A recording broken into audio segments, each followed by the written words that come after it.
Annual evaluation worksheet 2020 worksheet project वार्षिक project worksheet 2022 विषय विज्ञान क्लास 8 के लिए। तो इस वर्कशीट में हम देखते हैं क्वेश्चन फर्स्ट दिया हमको, gather the information on the following points, reason behind the deforestation, it's effect of deforestation on wildlife, permanent solution of the deforestation अर्थात वनोन्मूलन, वनों की कमी के कारण तथा इससे होने वाले परिणाम, वन्य प्राणियों के जीवन पर इसका प्रभाव एवं वनोन्मूलन का स्थायी हल सूचना। इन बिंदुओं पर जानकारी एकत्र करके हमको लिखना है। तो इसमें प्रथम प्रश्न या क्वेश्चन फर्स्ट हमें दिया गया है, list reasons of deforestation under the following headings. वनोन्मूलन के कारणों को प्राकृतिक एवं मानव निर्मित में वर्गीकृत करके लिखें। तो चलिए हम देखते हैं, हम इस तरह का टेबल बनाते हैं।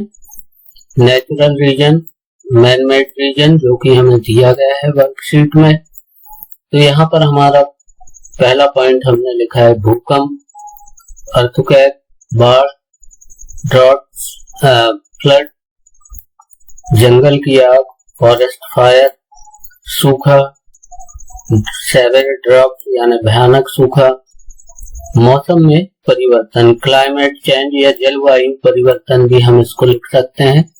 यह प्राकृतिक कारण है। इसी प्रकार से मानव निर्मित कारण है कृषि के लिए भूमि,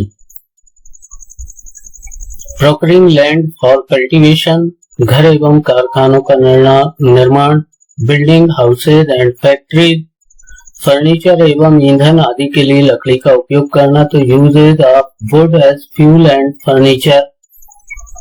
नेक्स्ट है खदानें खोदना। तो फॉर माइनिंग के लिए हम पेड़ों की, जंगल की कटाई कर लेते हैं। इसी प्रकार से बांध बनाना, बिल्डिंग ऑफ डैम्स। तो यह कारण हमारे पास है। इसके अतिरिक्त भी आप अपने मन से और जो कारण आपको अच्छे लगते हैं वह लिख सकते हैं। चलिए अगले प्रश्न में चलते हैं। तो यहाँ पर क्वेश्चन सेकंड दिया गया है, list any 4 bad effects of deforestation, अर्थात वनोन्मूलन से होने वाले 4 दुष्परिणामों की सूची हमें बनानी है। तो यहाँ पर पहला कारण हम लिख सकते हैं जो कि वर्कशीट में दिया गया है, rise in the temperature of earth, अर्थात पृथ्वी के तापमान में वृद्धि होना। दूसरा कारण हो सकता है ड्रॉट, सूखा पड़ना। तीसरा डेजर्टिफिकेशन यानी मरुस्थलीकरण। चौथा cutting of continuous rainfall and the fertility of the soil will decrease, पेड़ों की कटाई से बारिश की कमी एवं मिट्टी की उर्वरता कम होना। इसके अतिरिक्त भी आप अपने मन से और कुछ कारणों को यहाँ पर लिख सकते हैं। क्वेश्चन सी में हमें कहा गया है, how does deforestation affect wild animals, right in your own words and paste the pictures of the wild animals. वनोन्मूलन से वन्य जीवों पर क्या प्रभाव पड़ता है अपने शब्दों में लिखना है और वन्य प्राणियों के चित्र भी आपको चिपकाने हैं जो कि वहां पर स्पेस दिया गया है। तो यहाँ पर कुछ कारण हम जानते हैं। Deforestation affects animals in many ways, it causes habitat destruction, increased risk of predation, reduced food availability. One of the most important factors that threatens wildlife today is habitat destruction due to encroachment.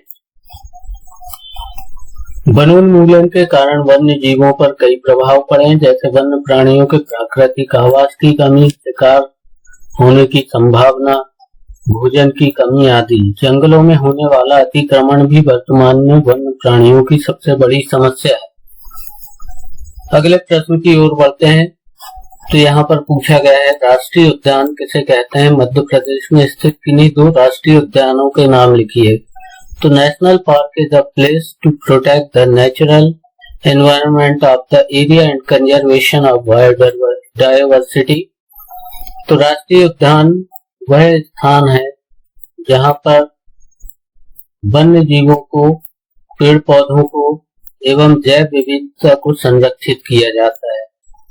क्योंकि यहाँ पर वन्य जीवों के अतिरिक्त दुर्लभ प्रकार की जड़ी बूटियां, पेड़ पौधे जंगलों में पाए जाते हैं और अलग प्रकार के जीव जंतु, कीट पतंगे आदि भी होते हैं, जिन्हें संरक्षित करने के लिए हम राष्ट्रीय उद्यान का उपयोग करते हैं, निर्माण करते हैं।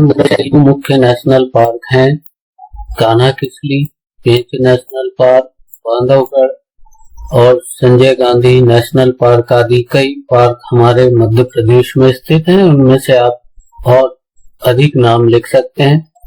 अगला प्रश्न है, वन और वर्षा में क्या संबंध है? तो वनों में नमी रहने के कारण तापमान कम हो जाता है तथा जलवायु परिवर्तन होने से बारिश होती है। बरसात के जल का बहाव वनों के कारण कम होने से बाढ़, भूस्खलन या भूक्षरण कम हो जाता है। इसके अतिरिक्त भूमिगत अंडरग्राउंड वाटर जल स्तर में वृद्धि होती है। साथ ही वन ठंडी हवाओं, आंधी तूफान को रोकने में भी सहायक होते हैं। Due to the moisture in the forest, the temperature decreases, and due to the climate change, it rains. Due to the reduction of rainwater, due to the forest floods, landslides or land erosion are reduced and the groundwater level rises. Also, forests are helpful in preventing cold winds and storms. अगले प्रश्न की ओर हम बढ़े। हमें कागज की बचत क्यों करनी चाहिए? उन कार्यों की सूची बनाइए जिनके द्वारा आप कागज की बचत कर सकते हैं। तो हमें कागज की बचत वनों को बचाने के लिए करनी चाहिए, क्योंकि लगभग 1 टन कागज बनाने में हमें 17 वृक्षों की आवश्यकता होती है, अर्थात हमें 17 पेड़ काटने होंगे। तो कागज की बचत से वनों के साथ ही हम हानिकारक रासायनिक पदार्थों, जल तथा ऊर्जा की भी बचत कर सकते हैं। इसलिए हमें कुछ उपाय अपनाने चाहिए, जैसे कागज का उपयोग हम कम से कम करें, डिजिटल माध्यम जैसे टीवी, मोबाइल, कंप्यूटर आदि का उपयोग करें। कागज को रिसाइकिल करके भी हम कागज को पुनः चक्रित कर सकते हैं। इसी प्रकार से प्रश्न दूसरा दिया है, to study and collect information about different microorganisms and collection of information related to microorganism. विभिन्न प्रकार के सूक्ष्म जीवों का अध्ययन करके उनके बारे में जानकारी एकत्र करना है। क्वेश्चन फर्स्ट है इसमें, व्हाट आर माइक्रोब्स, अर्थात सूक्ष्म जीव क्या है? तो चलिए हम देखते हैं।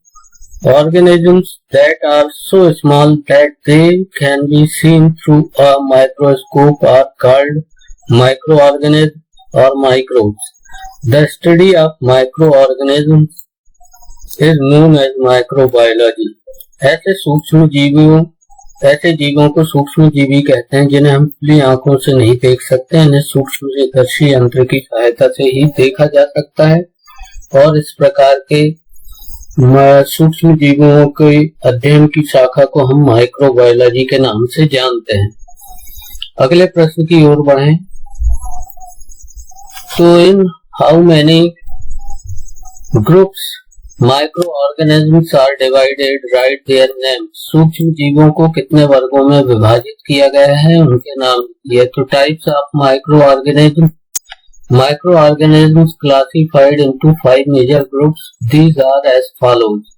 माइक्रोऑर्गेनिज्म या सूक्ष्म जीवियों को 5 वर्गों में विभाजित किया गया है, जिनमें से बैक्टीरिया यानी जीवाणु, एल्गी, शैवाल, प्रोटोजोआ जो कि एक कोशिकीय जीव होते हैं, फंगी जिसे हम फफूंद के नाम से जानते हैं, और वायरसेस या विषाणु। यहाँ पर आप विषाणु को इस तरीके से लिखेंगे, षटकोण का बनाकर। चलिए अगले प्रश्न में अगले क्वेश्चन की ओर बढ़ें।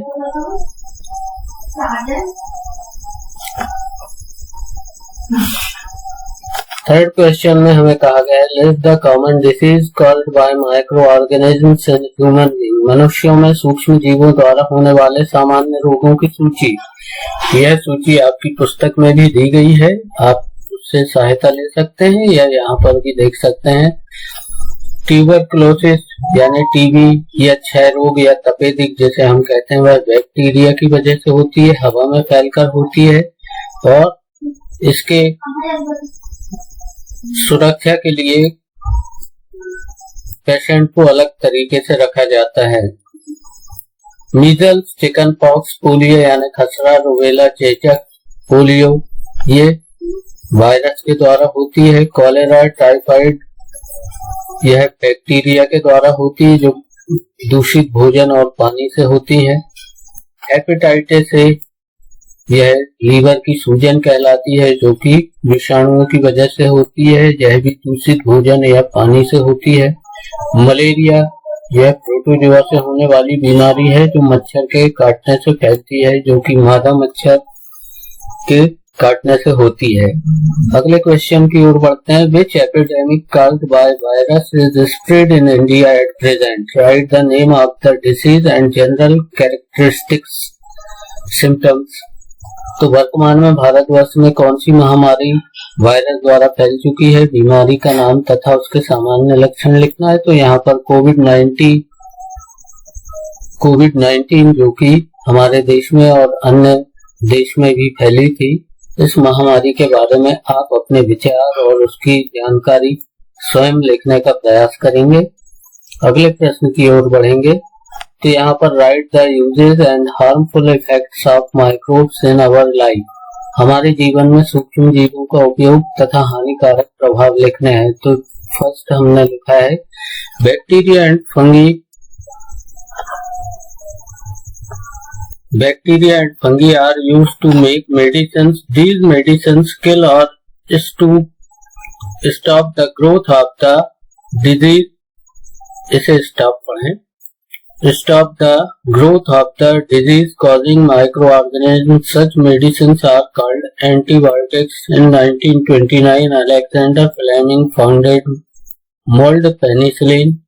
Streptomycin, tetracycline and erythromycin are some of the commonly antibiotics which are made from fungi and bacteria. Bacteria and yeast are used in vitamin B complex tablets. Bacteria और कवक का उपयोग दवा बनाने के लिए किया जाता है। ये दवाएं सूक्ष्म जीवों को पैदा करने वाले रोगों की वृद्धि को मार देती है, रोक देती है। ऐसी दवाओं को हम एंटीबायोटिक्स कहते हैं। पेनिसिलिन की खोज अलेक्जेंडर फ्लेमिंग ने की थी। स्ट्रेप्टोमाइसिन, टेट्रासाइक्लिन, एरिथ्रोमाइसिन आदि एंटीबायोटिक दवाएं हैं जो मनुष्यों एवं पशुओं के लिए उपयोगी होती है। बैक्टीरिया का उपयोग विटामिन बी कॉम्प्लेक्स की गोलियां और ईस्ट के रूप में करते हैं। ईस्ट जो कि हमें ब्रेड या जलेबी वगैरह बनाने के काम में आती है। इसी प्रकार से इसके हार्मफुल या हानिकारक प्रभाव अगर हम देखें तो some of the microorganism cause disease in human beings, animals and plants. Such disease causing microorganisms are called pathogen. Microbial disease that can be spread from infected person to a healthy person through air, water, food or physical contact are called communicable disease. Example: cholera, common cold, chickenpox, measles, mumps, tuberculosis and polio, etc. Several microorganisms cause disease in plants like wheat, rice, sugarcane, orange, apple and others.